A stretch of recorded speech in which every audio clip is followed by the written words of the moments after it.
चिंतन चिंतन।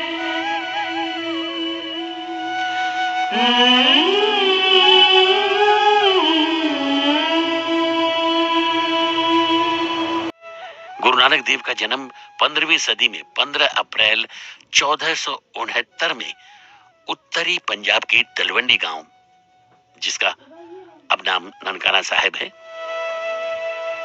एक हिंदू परिवार में उनका जन्म हुआ।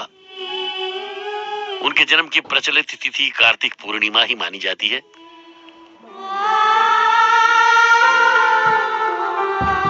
और ये आमतौर पर अक्टूबर नवंबर में ही आती है। आज वही दिन है, कार्तिक पूर्णिमा, गुरु पर्व, गुरु नानक देव जी का अवतरण दिवस। जिंदगी भर गुरु नानक देव जी समाज के हित में भ्रमण करते रहे। उनका समूचा जीवन प्रेरणादायी यानी इंस्पायरिंग और अनुकरणीय है, फॉलोएबल। गुरु नानक देव जी का सबसे निकटवर्ती शिष्य मर्दाना को माना जाता है। और गौर करने वाली बात यह है कि मर्दाना मुस्लिम होने के बाद भी उनके सबसे घनिष्ठ शिष्य थे। गुरु नानक देव जी के तब का ही प्रभाव कहा जा सकता है कि हर मजहब के, हर वर्ग के, हर भाषा बोलने वाले उनके अनुयायी बनते चले गए।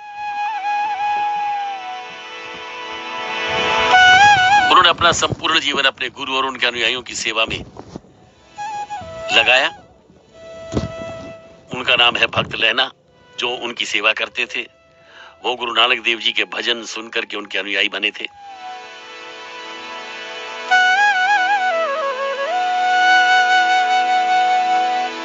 आजीवन गुरु नानक देव जी ने भ्रमण किया और 22 सितंबर 1539 में बताया जाता है कि करतारपुर में वो ज्योति ज्योत समा गए, यानी ब्रह्मलीन हो गए।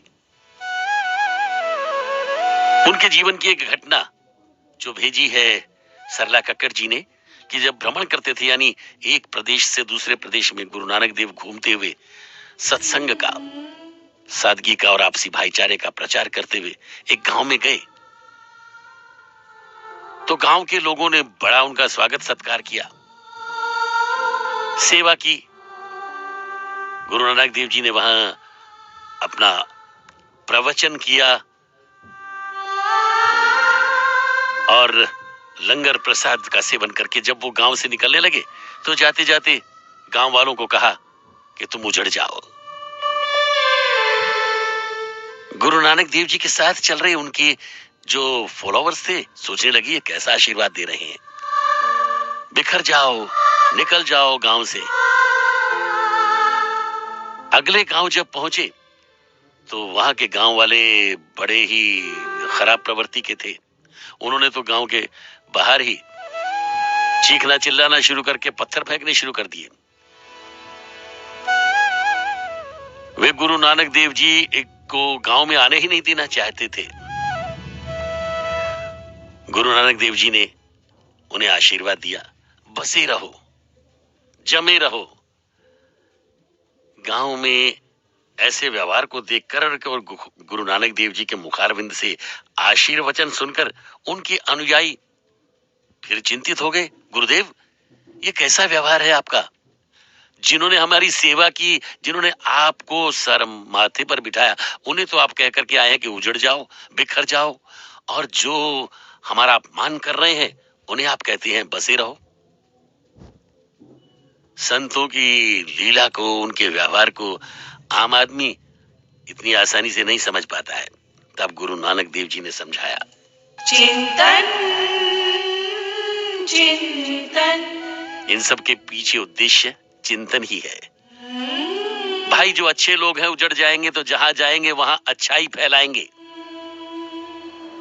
और जो बुरे लोग हैं जिनका काम ही तोड़ फोड़, चोरी, गाली गलौज, भेदभाव, मार काट, ऐसा व्यवहार उनका है, तो वो एक ही जगह बसे रहें तो अच्छा है, कहीं और ना जाएं, दूसरों को अपने जैसा ना बनाएं, दूसरों के साथ अन्याय अत्याचार ना करें, इसलिए इनका यहाँ बसे रहना ही अच्छा है। इसलिए मैंने उनसे कहा, बसे रहो, जमे रहो। गुरु नानक देव जी के उपदेश में शांति, एकता, समरसता, बंधुता, दीनहीन और सेवा भाव जन जन तक पहुंचाना है। इसलिए उनके फॉलोवर्स दुनिया में जहां भी हैं, जब कोई संकट की घड़ी आती है तो कैसे सिख सेवा करने के लिए निकल पड़ते हैं।